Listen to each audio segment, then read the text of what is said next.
जय Shri Krishna friends, welcome to Hari Mukund. आइए आज श्रीमद् भागवत पुराण के तीसरे स्कंद का 5वां अध्याय शुरू करते हैं। इसमें विदुर जी का प्रश्न और मैत्रेय जी का सृष्टि क्रम वर्णन बताया गया है।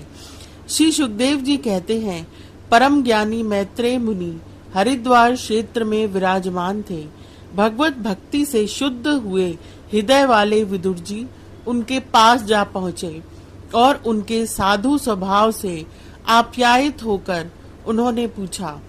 विदुर जी ने कहा, हे भगवान, संसार में सब लोग सुख के लिए कर्म करते हैं, परंतु उनसे न तो उन्हें सुख ही मिलता है और न उनका दुख ही दूर होता है, बल्कि उससे भी उनके दुख की वृद्धि ही होती है।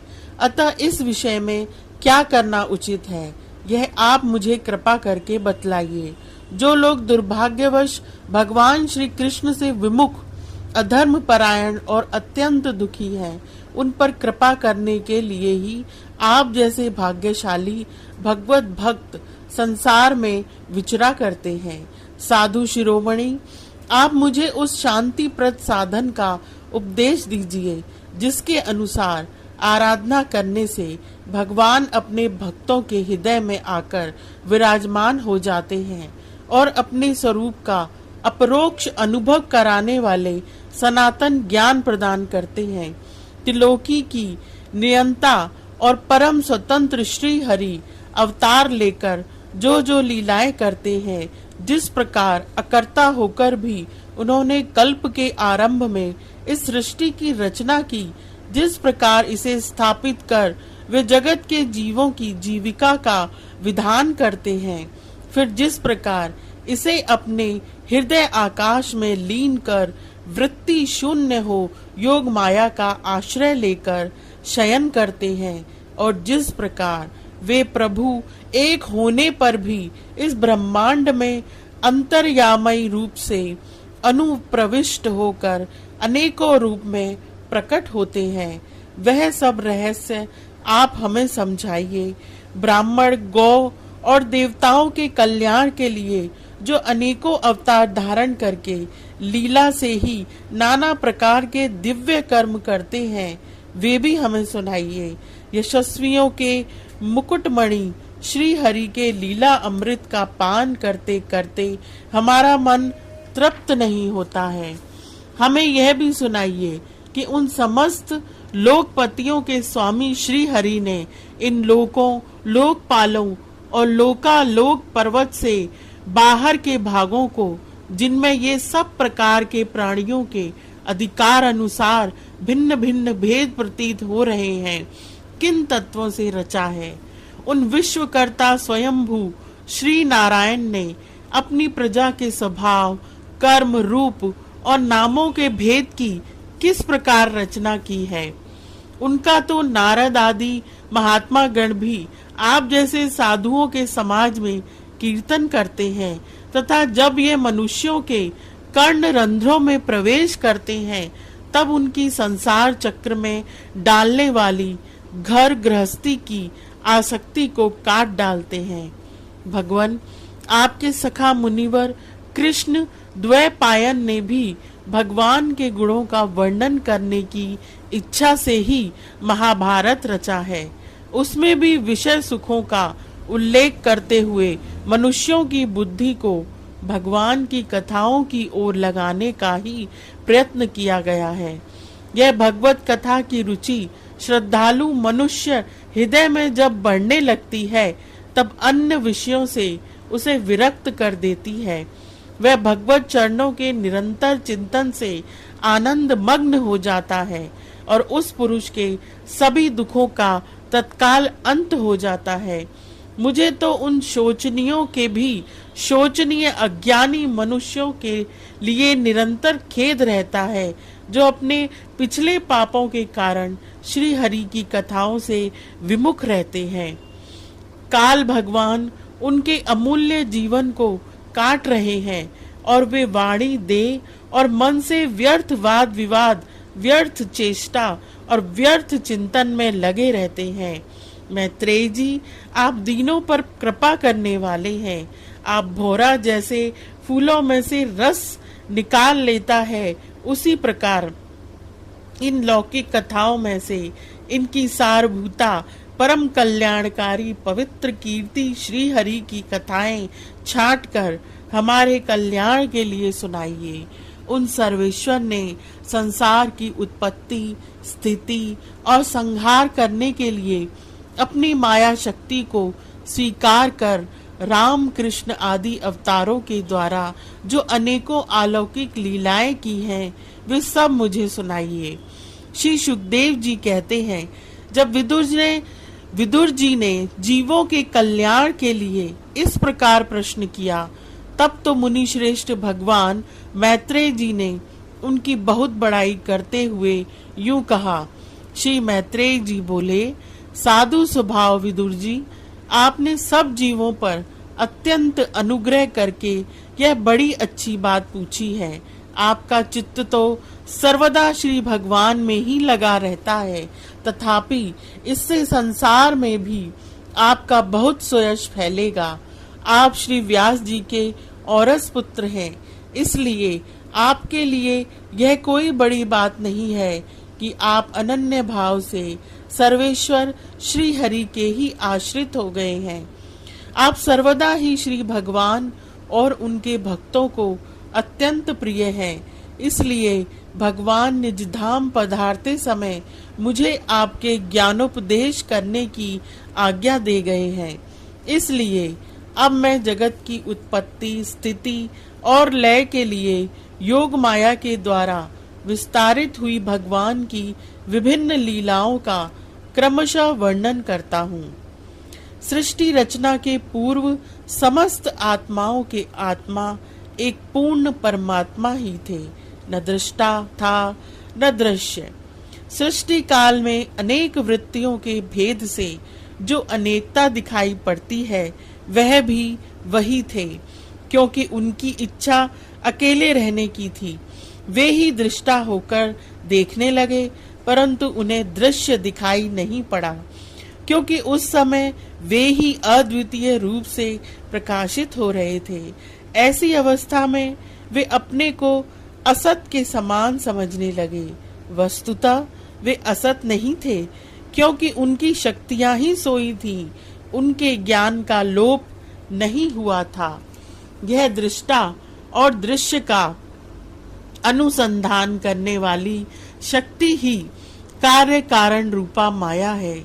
महाभाग विदुर जी, इस भावाभाव रूप अनिर्वचनीय माया के द्वारा ही भगवान ने इस विश्व का निर्माण किया है।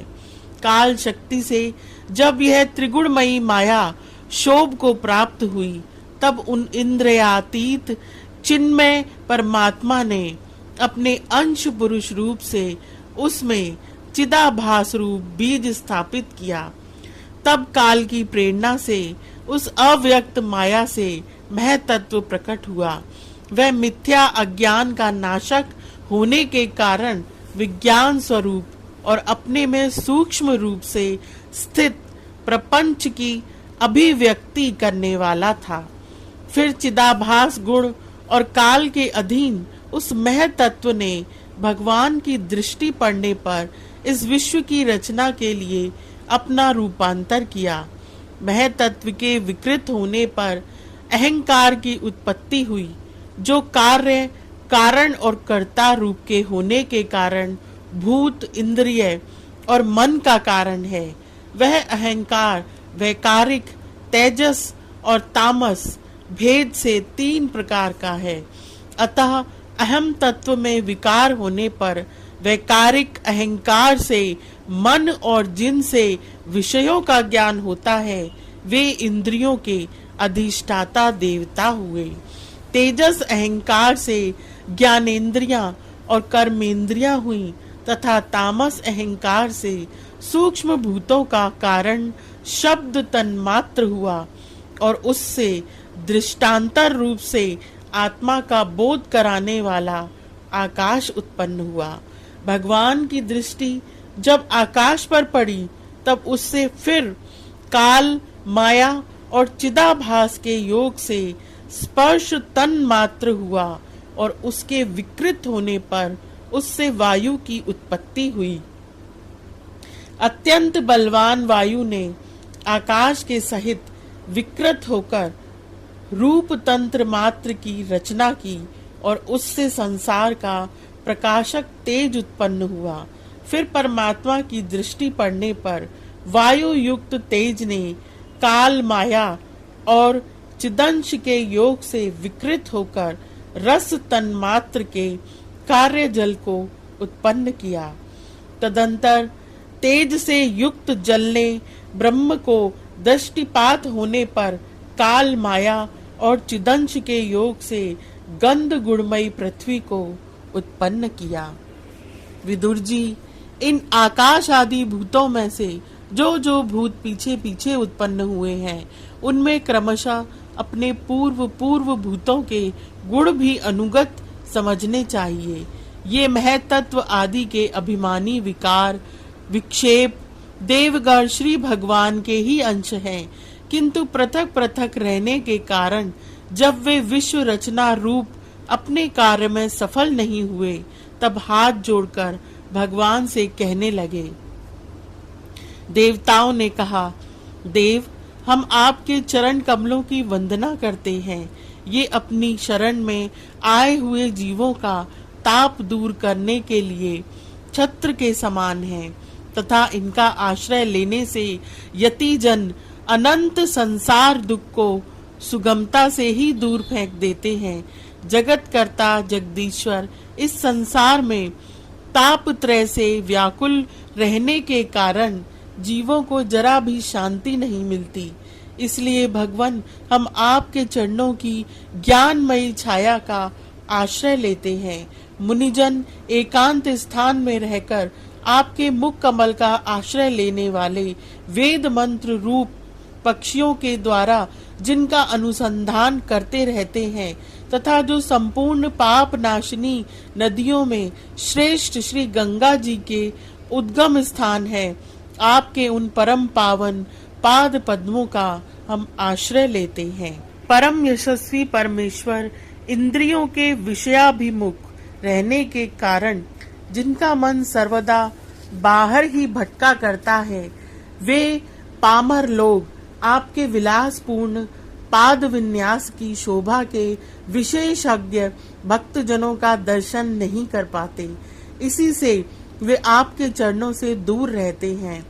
आपके कथा अमृत का पान करने से उमड़ी हुई भक्ति के कारण जिनका अंतःकरण निर्मल हो गया है, वे लोग वैराग्य ही जिसका सार है, ऐसा आत्मज्ञान प्राप्त करके अनायास ही आपके वैकुंठ धाम को चले जाते हैं।